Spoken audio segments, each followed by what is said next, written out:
Всем привет и добро пожаловать на мою любимую кухню, где мы с вами готовим вкусно, красиво, быстро и, самое главное, полезно. И если вы точно так же любите готовить, как и я, и экспериментировать, то вы на правильном канале. Дорогие мои друзья, мы сегодня с вами приготовим блюдо, которое я делаю, когда у меня вообще нет времени, вот так скажем, да, а тем более сейчас, зимой, во всяком случае в Дании у нас перед Рождеством где-то за 2 месяца, 2,5, они уже начинают организовывать Рождество все раньше и раньше, вот, у нас продается утка и все, что с ней связано, но очень дешево. И вот я сегодня предлагаю с вами сделать это быстрое, великолепное, вкусное блюдо из грудки утиной. Очень вкусно, быстро, полезно и, опять же, очень дешево. У нас эта грудка продается, как я уже потом дальше скажу, буквально там за $1,5, а целую утку там 2 400, 2 700 даже можно купить за $8. В общем, все у нас дешево, потому что это как бы уже предрождественская еда, и все продукты, к счастью, уценяются. Ну что, я вас заинтриговала, идемте готовить. Для того, чтобы приготовить наше сегодня великолепное блюдо, нам с вами понадобится одна огнеупорная форма, сковородка, силиконовая лопатка, пинцет, маленькое полотенце. Также вот такая у меня штучка для того, чтобы выдавить сок лайма. Ну и из продуктов питания. 2 утиные грудки, каждая по 200 грамм. 3 больших яблока, зеленая фасоль, 3 небольшие грушки, 1 лайм, чуть-чуть, видите, натерла цедры с этого лайма.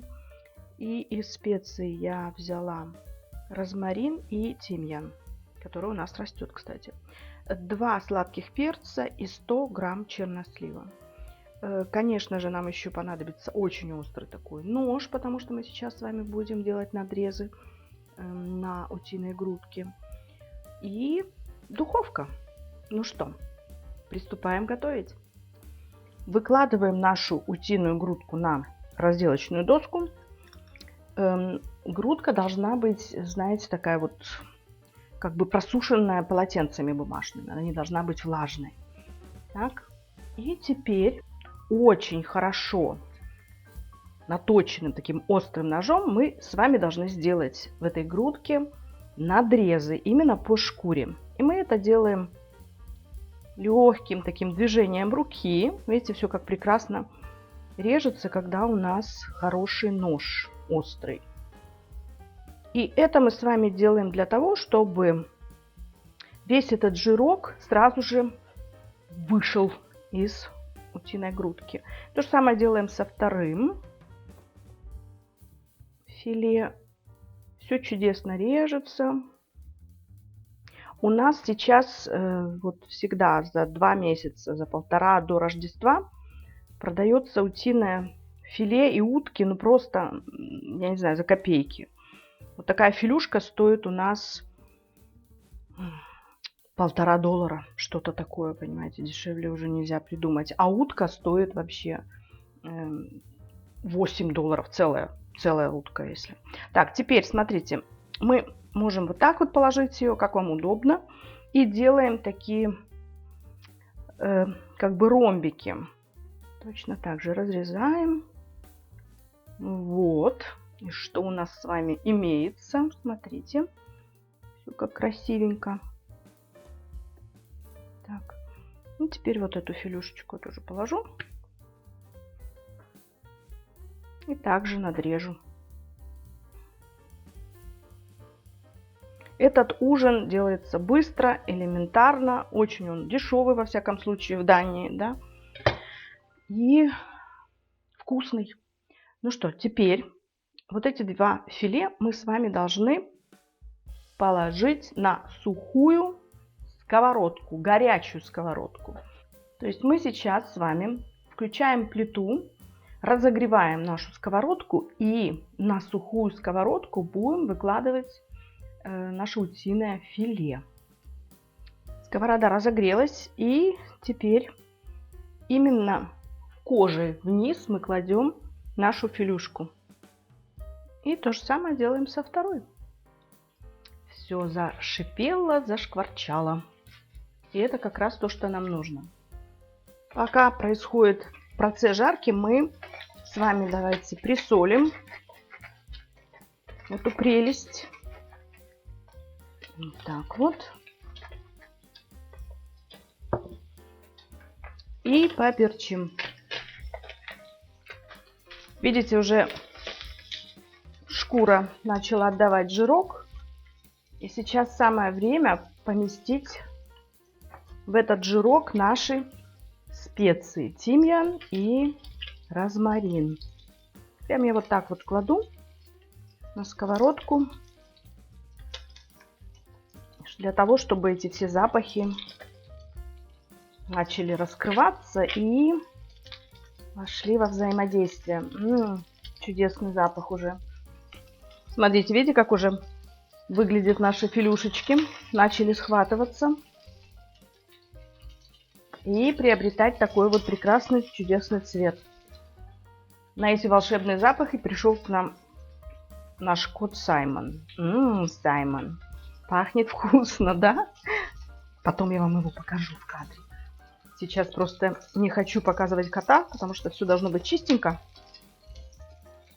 И стерильненько, можем так сказать, да? Пока мы это делаем. Ну что, я думаю, можно уже и перевернуть нашу филюшечку. Вот какая она, посмотрите, красивенькая получилась. Так, это еще немножко подождет. Теперь я присолю немножко с этой стороны. И также поперчу. Теперь переворачиваем вторую филюшку. Смотрите, она уже тоже прекрасно выглядит. И точно так же я ее немножечко подсолю и поперчу. Прошло еще пару минут, и теперь я достаю наши специи и выкладываю их в огнеупорную форму вместе с филюшками. Так вот, у нас все это прекрасно выглядит.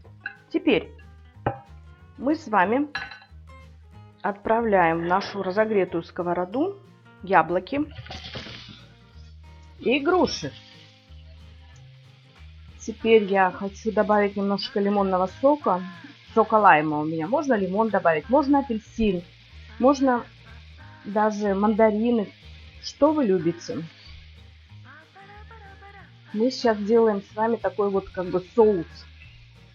И готовим овощи, фрукты, которые будут такой являться подушкой для нашей уточки. Ой, как же хорошо уже все пахнет, ребята. Все, видите, процессы пошли. Теперь в эту красоту добавим нашу цедру. Все это перемешаем. В ней же отправляем чернослив к этим всем фруктикам, яблочку и к груше. О боже, друзья, мне муж этого не простит. Я забыла добавить немножко красного вина. Вы видите, как хорошо? Это придаст такую пикантность нашему блюду. Вау! Ну, самое время перчик. Иди к друзьям. Тоже, ну, чуточку мы это все обжарим. Или потушим теперь в нашем красном шикарном вине. И отправим к ним наш великолепный белок, зеленую фасоль. Боже мой, ну как все красиво, вы посмотрите. Ну просто бесподобно. Давайте немножечко это тоже подсолим и поперчим. И все. И по сути гарнир для нашей уточки, утиного филе уже готов. Все это перевернем разок. Вот посмотрите уже, как все красиво, а? Я обожаю, когда все красиво, боже мой. Вот смотрите, Приготовление наших блюд именно так и должно делаться. Вот чтобы нам нравилось то, как наше блюдо выглядит, и чтобы оно было вкусным и полезным. 3 минутки прошло, и теперь вся эта разноцветная радость готова к тому, чтобы мы ее переложили в огнеупорную форму к нашим филюшкам, чем мы сейчас с вами и займемся. Ну что, выкладываем эту всю прелесть в огнеупорную форму. Смотрите, как здорово, со всем соусом. Еще одно яблочко. Так, красивенько так все у нас смотрится. Теперь добавляем нашу утиную грудку. И вторую. Вот так вот. Теперь мы отправляем все это шикарное блюдо в нашу разогретую духовку на 210 градусов, буквально на 10 минут, не больше. Ну и я, как всегда, импровизирую. Я решила запечь картошку для своего любимого датского мужа, чтобы вы понимали, что в Дании картошку любят точно так же, как и в Белоруссии. Я сделаю небольшой разрез. Вот так вот. В этой картошечке. И запакую ее просто-напросто в фольгу.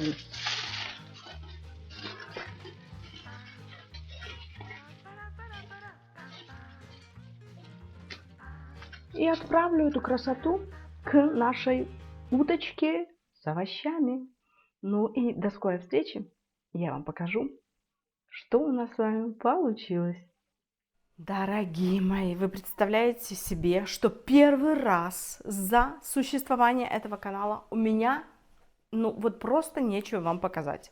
Почему? Потому что я вчера сделала это шикарное блюдо на ужин и хотела записать это видео, но не было времени и так далее. Короче говоря, мы все съели. Вот мы съели вот эту утиную грудку, которая была такая обалденно вкусная. И вот смотрите на фотографии, вот это вот что у меня осталось. Короче говоря, рецепт совершенно потрясающий, вкусный. Грудка получилась такой сочная. Эти овощи, микс из овощей, которые я сделала, из наших яблок, из груш, которые я собрала у нас там с деревьев последние, да, осенью. В общем, все было настолько очень и очень хорошо. Мужу я запекла картошку. Ну, в Дании, чтобы вы понимали, без картошки, как и в Беларуси, никто ничего не может, вообще жить не могут они. Короче, ему запекла в фольге картошечку, подала к этому блюду с этой утиной грудкой, с фруктами, с овощами. Было очень-очень все сбалансировано, вкусно. Ну и смотрите, конечно же, это видео до конца.